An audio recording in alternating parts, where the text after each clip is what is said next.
Di zaman baginda Rasulullah sallallahu alaihi wa ala alihi wasallam, seorang wanita salihah, seorang wanita yang bertakwa, seorang wanita yang mempunyai keimanan yang kuat, yang mempunyai keyakinan yang mantap, mempunyai sifat ridha, tabah dan juga sabar, disebabkan oleh kerana hidup dalam keluarga yang penuh dengan suasana keimanan. Akan tetapi bila mana berhadapan dengan satu masalah, maka masalah itu disikapi dengan tindakan yang berdasarkan dengan iman, sehingga tidak salah sikap tersebut. Seorang wanita salihah di zaman baginda Rasulullah mempunyai anak yang sedang sakit. Sakitnya semakin hari semakin parah, yang pada akhirnya anaknya meninggal dunia. Maka saat malam itu anaknya meninggal dunia, diletakkan di satu bilik oleh ibunya. Tak lama suaminya datang, lalu bertanya kepada istrinya, bagaimana keadaan anak kita?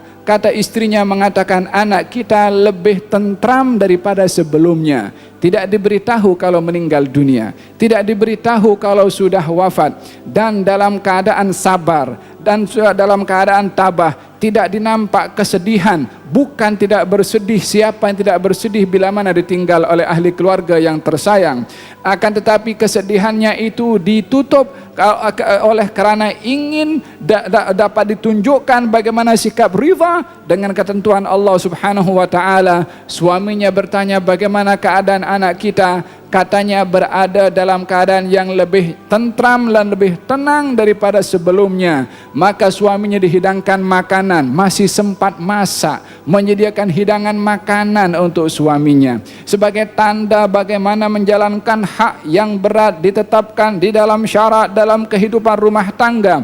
Disediakan makanan, ditemankan ketika makan, selesai makan, sudah selesai, maka malam itu mereka berdua bersama sebagaimana pasangan suami istri. Maka keesokan harinya setelah pagi itu mereka berdua berbual. Kemudian kata si istri mengatakan kepada suaminya, wahai suamiku, bila mana ada orang meminjamkan kepada kamu satu pinjaman, lalu pinjaman itu diminta oleh orang yang meminjamkan, apa yang kamu buat?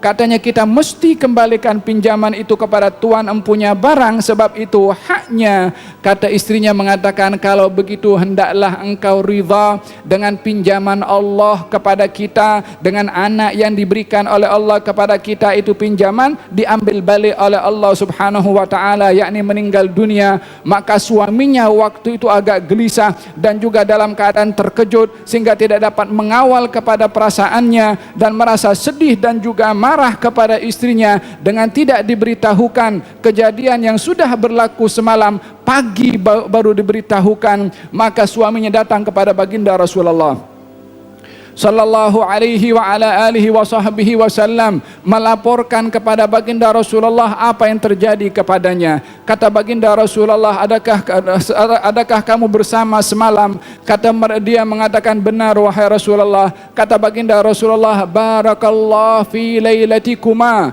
semoga Allah memberikan keberkatan kepada malamnya kamu semalam. Doa Nabi ini menjadi sebab orang yang bersama tadi mendapatkan anak dan zuriyah, 7 keturunan daripada mereka semuanya hafal Al-Quranul Karim, berkat daripada doa Nabi SAW, dan juga berkat daripada sabarnya, tabahnya seorang istri tadi yang zakirah, salihah, taqiyah, orang yang bertakwa, sabirah dan mempunyai ketabahan yang luar biasa.